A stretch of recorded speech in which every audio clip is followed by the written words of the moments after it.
Matapos ang mahigit 14 na taong pagsasama, tuluyan na nagtapos sa legal na paraan ang relasyon ni Priscilla Meireles at John Estrada. Sa bisperas ng Araw ng Mga Puso, kinumpirma ni Priscilla na divorce na siya. Ang simpleng pahayag na ito ay nagsilbing pagtatapos ng isang relasyon na minsang inilarawan bilang matatag, ngunit nasubok ng magkakaibang pananaw at hamon sa loob ng maraming taon. The Philippine Showbiz List presents detalye sa divorce nina Priscilla Meireles at John Estrada. Priscilla confirms divorce from John Estrada. Ikinasal sina Priscilla at John noong February 26, 2011. Nagbunga ang kanilang pagsasama ng isang anak na babae, ang ngayon 14 years old na si Samantha Anechka. Ngunit matapos ang mahigit isang dekada, noong 2024 nagsimulang mapansin ng publiko ang pagbabago. Kalagitnaan ng taong yon, naging laman ng balita ang mga cryptic post at makahulugang komento ni Priscilla sa social media. Ang insidenteng ito ay nagpasiklab din ng mga usap-usapan tungkol sa posibleng third party. Kasunod nito lumabas ang pahayag ni John na sila ay nagkasundong mag-take a break at itinanggi ang anumang romantikong relasyon sa ibang babae. Gayunpaman, nilinaw ni Priscilla na hindi totoo ang ideya ng kanilang mutual decision at noong panahong yon, nanatili pa rin silang legally married ni John. Bagay na lalong nagpaigting sa usap-usapan tungkol sa tunay na estado ng kanilang pagsasama. Hanggang sa tuluyan na nga silang maghiwalay. Sa gitna ng mga pangyayaring ito, may isang mahalagang hakbang na hindi agad nalaman ng publiko, ang tungkol sa kanilang divorce. Sa kanyang panayam sa programang Fast Talk with Boy Abunda nitong February 13, 2026, kinumpirma ni Priscilla na hindi na sila kasal ni John. Ayon sa kanya, siya mismo ang gumawa ng hakbang upang tuluyang mapawalang bisa ang kanilang kasal sa pamamagitan ng divorce. Ibinahagi ni Priscilla na ang desisyong ito ay nagdulot ng positibong pagbabago sa kanyang buhay. Anya, muling bumalik ang kanyang kapayapaan ng isip, kasiyahan at tiwala sa sarili. Ramdam umano niya na tila bagong taon at bagong yugto ng kanyang buhay ang kanyang pinasok matapos maging pinal ang kanilang divorce. Nang tanungin siya ni Boy tungkol sa kasalukuyang estado ng relasyon nila ni John, malinaw niyang sinabi na hindi na sila mag-asawa. Ipinaliwanag niya na bilang isang dayuhan o foreigner, may karapatan siyang maghain ng divorce laban sa kanyang asawa. Ikinuwento ni Priscilla na noong 2024 pa siya nagtungo sa Brazil upang simulan ang proseso ng divorce, bago pa man siya mag-guest muli sa programa noong nakaraang taon. Hindi umano niya ito agad inanunsyo sa publiko dahil nais niyang maging maingat sa kanyang mga pahayag. Ayaw niyang magsalita hanggat hindi pa ganap at pinal ang proseso.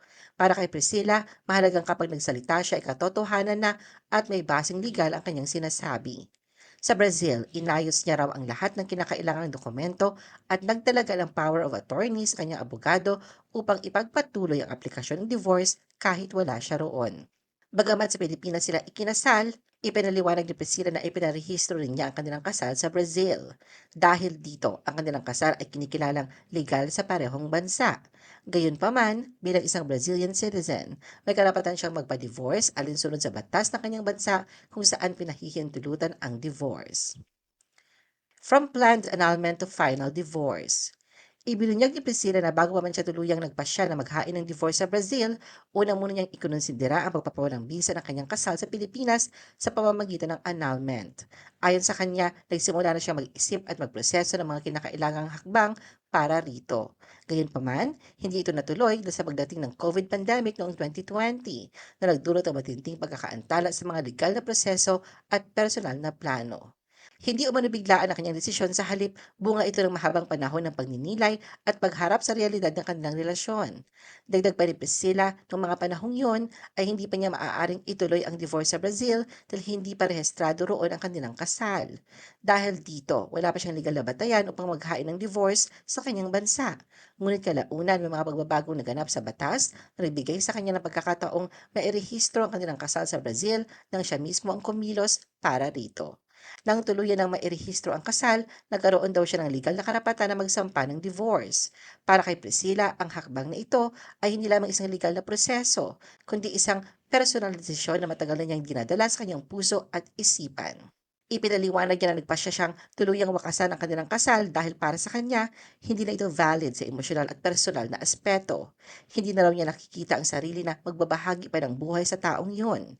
Ayon sa kanya, ipinaglaban niya ang pagsasama nila ni John sa loob ng 14 na taon, ngunit dumating siya sa puntong hindi na niya ito kaya pang ipagpatuloy. Sa huli, napagtanto ni Priscilla na ang pinakamainam na hakbang para sa kanyang kapakanan ay ang mag-move forward ng mag-isa.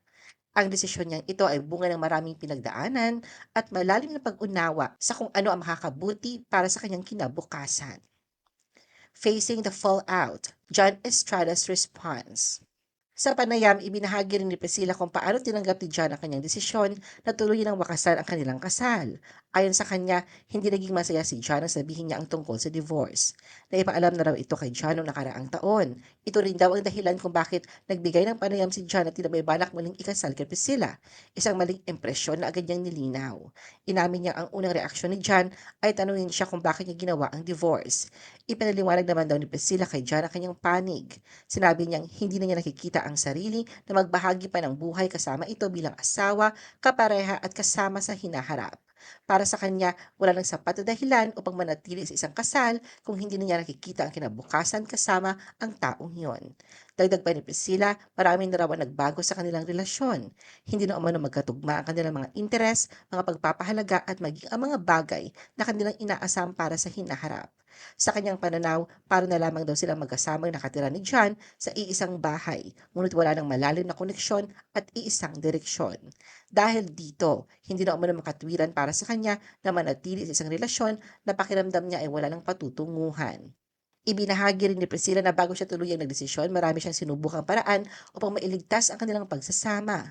Maraming beses niya umanong binalaan si John tungkol sa kanilang sitwasyon. Sinubukan niyang ipaglaban ang kanilang relasyon, manahimik sa ilang pagkakataon, at gumawa ng iba't ibang hakbang para maayos ang kanilang problema. Lumapit din umano sila sa simbahan at nagpakonsulta pa sa isang psychiatrist bilang bahagi ng kanilang pagsisikap na may balik ang maayos na samahan. Gayunpaman, sa kabila ng lahat ng ito, hindi pa rin naging sapat ang kanilang mga hakbang upang maisalba ang kasal. Para kay Priscilla, magkaiba na ang kanilang mindset.